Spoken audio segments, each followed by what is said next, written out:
안녕하세요. 수련탐구 생활의 해강입니다.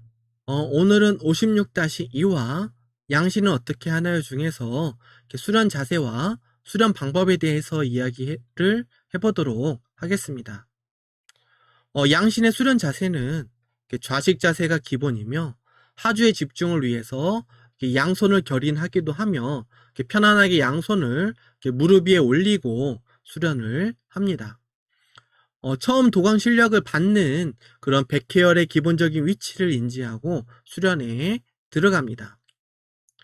의식이 이제 양신을 이렇게 찾아가서 양신에 이렇게 온전히 실릴 수가 있으려면 이렇게 육신의 의식을 너무 이렇게 빼앗기지 않아야 하기 때문에 평소에 이렇게 회건술 등으로 이렇게 수련 중에 육신의 의식을 이렇게 너무 이렇게 빼앗기지 않도록 이렇게 잘 다스려 두는 것이 필요하겠습니다. 여기서 양신과 육신의 의식이 실리는 비중은 이렇게 100%나 또 0%처럼 뭐 이거 아니면 저거라는 그런 관점으로 이렇게 나누어서 볼 수가 없고 자신의 그런 이제 의식 조절 그런 역량에 따라서 10%, 30% 그렇게 해서 시작해서 80% 이상까지도 이렇게 가능한 것입니다. 이런 의식의 분할과 그런 배분의 정도에 따라서 이제 대상을 인식하는 그런 생명력이 달라지기 때문에 이 점을 참고해서 수련을 하시는 게 필요하겠습니다. 양신 수련의 원리에 대해서 알아보도록 하겠습니다. 먼저 도광 실력이 양신 수련에 제대로 이렇게 작용할 수 있도록 의식을 집중할 수가 있어야겠습니다. 불필요한 집착을 이렇게 최대한 내려놓고 의식은 오직 신법에만 집중할 수가 있어야 하는 것입니다. 의식을 사용하는 것이므로 의식을 이렇게 놓치거나 잠에 빠져들면 수련이 잘 되지가 않습니다. 이처럼 의식에 이렇게 영향을 줄 수 있는 주변 환경적인 요소를 이렇게 조절하거나 그런 이제 요소에도 이렇게 영향을 크게 받지 않는 의식의 힘을 키우는 것이 중요하겠습니다. 하지만 의식에 이제 의식과 관계가 있는 대부분의 것들은 일반적으로 이렇게 겪지 않고서는 뛰어넘기가 어렵기 때문에 삶이라는 그런 환경에서 회피하고 또 이렇게 외면하기보다는 겪게 되면 그것을 빨리 인정하고 또 정리해서 뛰어넘으면 되는 것입니다. 회피하고 외면할수록 그에 대한 공부는 점점 더 크게 다가오게 됩니다. 의식 성장을 위해서 필연적으로 무언가를 겪어야 한다면 평소 성찰과 탐구를 통해서 어느 정도 가늠을 이렇게 해보되 실제로 겪을 때에는 수련을 활용해서 최대한 그 강도를 낮추는 것이 필요하겠습니다. 그렇게 해서 어느 정도 안정이 되었으면 그것을 있는 그대로 인정하고 빠르게 성찰과 탐구로 진입한다면 불필요한 에너지의 낭비가 없이 효율적인 의식 상승과 단련의 공부가 가능할 것입니다. 이처럼 의식은 대체로 겪으면서 깨우치기에 수련은 생활 속에 도이며 홀로 떨어져서는 공부하기가 매우 어려운 것입니다. 마찬가지로 잠이 들어서 의식을 사용할 수가 없으면 수련이 되기 어려운 것도 같은 이치이기 때문에 평소 육신의 단련을 위한 그런 조화로운 섭생 관리도 정말 중요하겠습니다. 양신 수련의 본수련 방법에 대해서 좀 더 이야기해 보도록 하겠습니다. 양신 수련은 도광을 인식하는 것부터 또 여의주를 인식하고 양신을 찾아서 또 출신하는 것까지 각 과정마다 체계적으로 구분이 되어 있습니다.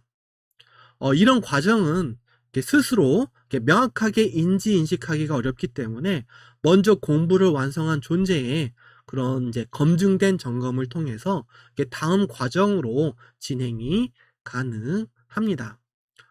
구체적인 과정은 성문호흡에 입문해서 양신의 과정을 진행하면서 경험하고 체득해 보시길 바랍니다.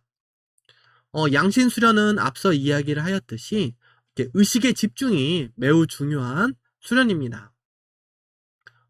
내면의 공간, 또 여의주, 양신 등 각 수련 과정마다 스스로 인식을 명확하게 하는 것이 중요하겠습니다. 혼자서 공부하기에는 어려운 과정이며, 빛의 공부는 빛으로 구성된 수많은 것들이 영향을 끼칠 수가 있기 때문에 체계적이고 논리적이며 합리적인 지로 과정이 필수적입니다. 가령 섭생에 있어서 육식은 그 대상의 존재에 이제 그 대상도 이제 뭐 영을 갖고 있는 존재이므로 그 존재의 어떤 의식과 기억, 또 감정 등이 배어 있을 수가 있고, 또 그것을 도축하는 과정에서 그 존재의 어떤 마음도 실릴 수가 있는데, 그것이 수련자에게 있어서 간섭하거나 또 상충할 수 있기 때문에 이제 상충 그런 걸 통해서 자신의 어떤 빛의 순도 같은 것들이 떨어지거나 또 왜곡이 될 수가 있는 것입니다. 그래서 이러한 부분은 수련에 방해가 될 수 있기 때문에 적절히 조절을 하는 것이 필요할 것입니다. 이처럼 수련을 할 때, 또 이제 수련할 때 그렇게 보이는 것들이 실제로 존재하는 것인지, 아니면 스스로가 상을 만들어서 이렇게 왜곡하는 것인지, 그 과정을 이렇게 공부하는 수련자가 스스로 구분하기에는 너무 어렵기 때문에 먼저 공부된 존재들과 체계의 논리, 합리적인 과정으로 지도를 받는 것이 중요한 것입니다. 수련에 도움이 되는 것들에 대해서 다시 알아보겠습니다. 첫 번째로 스승이나 먼저 공부가 된 그런 선배를 찾아서 길 안내를 받아야 합니다.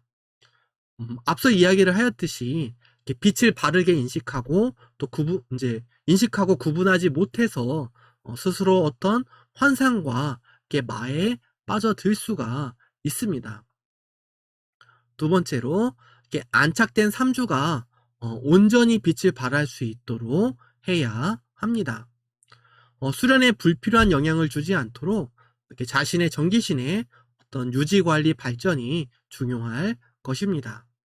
여기서 중요한 것은 특히나 심상이 수련에 큰 영향을 주는데, 스스로 이제 뭐 어떻게 해야 한다라는 그런 틀을 너무 강하게 만들어서 스스로 힘겨움에 빠지지 않도록 해야 한다는 것입니다.